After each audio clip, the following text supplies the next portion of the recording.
Friends, இன்னைக்கு birthday cake எப்படி செய்கிறதுன்னு பார்க்கலாம். ஒரு பவுலில் 2 முட்டை சேர்த்து அதை நல்லா பீட் பண்ணிக்கணும்.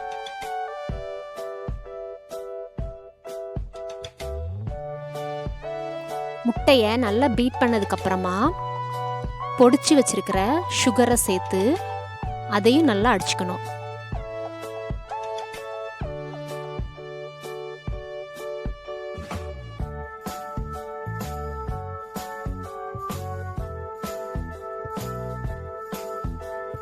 சீனி கரைஞ்சதுக்கப்புறமா பாலை ஆட் பண்ணி அதையும் மிக்ஸ் பண்ணிக்கணும். இப்போ எடுத்து வச்சிருக்கிற ஆயிலையும் அது கூட ஆட் பண்ணி அதையும் நல்லா மிக்ஸ் பண்ணிக்கணும். மிக்ஸ் பண்ணதுக்கப்புறமா தனியாக எடுத்து வச்சுக்கணும். தனியாக ஒரு பாத்திரத்தில் மைதா, பேக்கிங் பவுடர், பேக்கிங் சோடா, உப்பு எல்லாத்தையும் சேர்த்து சலிச்சு வச்சுக்கணும்.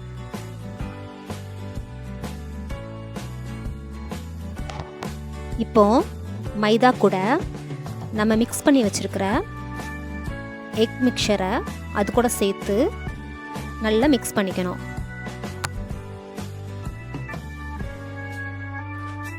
கொஞ்சம் கொஞ்சமாக சேர்த்து மிக்ஸ் பண்ணிக்கணும். கட்டி இல்லாமல் வர்ற மாதிரி மிக்ஸ் பண்ணி வச்சுக்கணும்.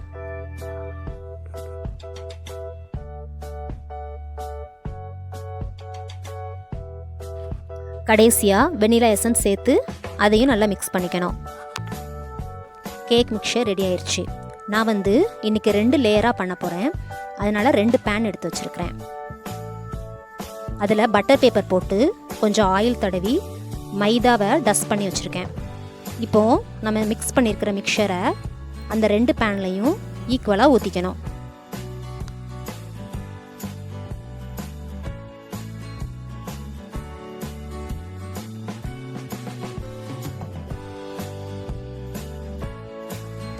ஒரு பாத்திரத்தில் உப்பு போட்டு அது மேலே ஒரு ஸ்டாண்ட் வச்சு நம்ம ரெடி பண்ணி வச்சுருக்கிற கேக் மிக்சரை அது மேலே வைக்கணும். மூடி போட்டு ஒரு 40 நிமிஷம் மிதமான தீயில வேக வச்சு எடுக்கணும். 40 நிமிஷத்துக்கு அப்புறமா கேக் ரெடி ஆயிடுச்சு. இதை அப்படியே ஆற விட்டுறணும். ஆறுனதுக்கப்புறமா ஒரு பிளேட்டில் ட்ரான்ஸ்ஃபர் பண்ணிடணும்.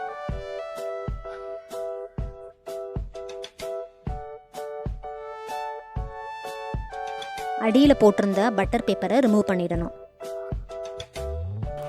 நான் ஃபாண்டன்ட் கேக் பண்ண போகிறேன். அதனால் கேக் ஆறுனதுக்கப்புறமா இந்த மேலே உள்ள லேயரை ஈவன் பண்ணிக்கணும்.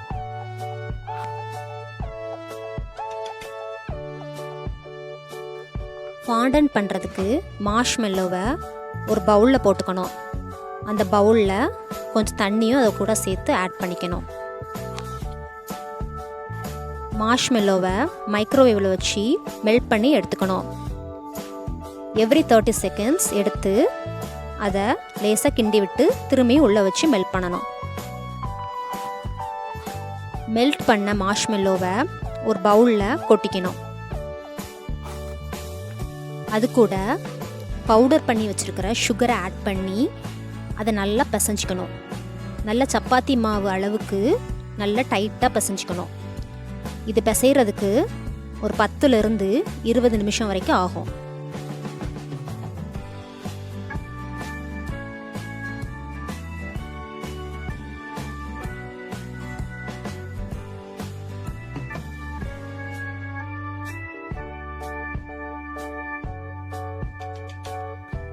மாவு ரெடியானதுக்கப்புறமா நமக்கு என்ன கலர் வேணுமோ ஃபுட் கலர் அதை ஆட் பண்ணி திரும்பவும் பிணைஞ்சிக்கணும்.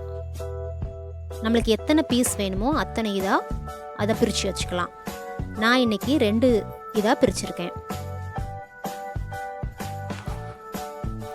சின்ன பீஸ்க்கு ரெட் கலரும் பெரிய பீஸ்க்கு ப்ளூ கலரும் சேர்த்து பிசைஞ்சிக்க போகிறேன்.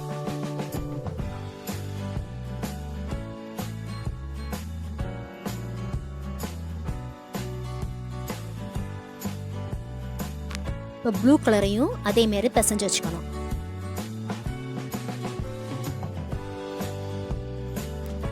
இப்போ ஃப்ராஸ்டிங் பண்ணுறதுக்கு பால் ஆட் பண்ணி அது கூட மைதா பவுடர் சுகர் ஆட் பண்ணி அடுப்பில் வச்சு நல்லா ஒரு திக் கன்சிஸ்டன்சி வர்ற அளவுக்கு அதை வேக வச்சு எடுத்துக்கணும்.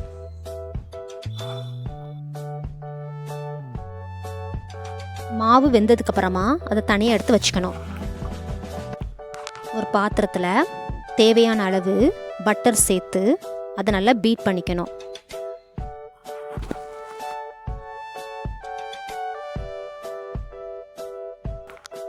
செஞ்சு வச்சுருக்கிற மைதா மிக்சரை அந்த பட்டர் கூட சேர்த்து மிக்ஸ் பண்ணிக்கணும். கொஞ்சம் கொஞ்சமாக சேர்த்து ஆட் பண்ணணும்.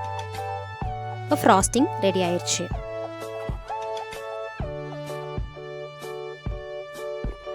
இந்த க்ரீமை கேக் மேலே அப்ளை பண்ணிக்கணும்.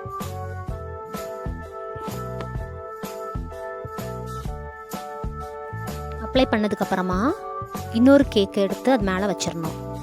அதுக்கு மேலேயும் இந்த ஃப்ராஸ்டிங் போட்டு ரெடி பண்ணிக்கணும்.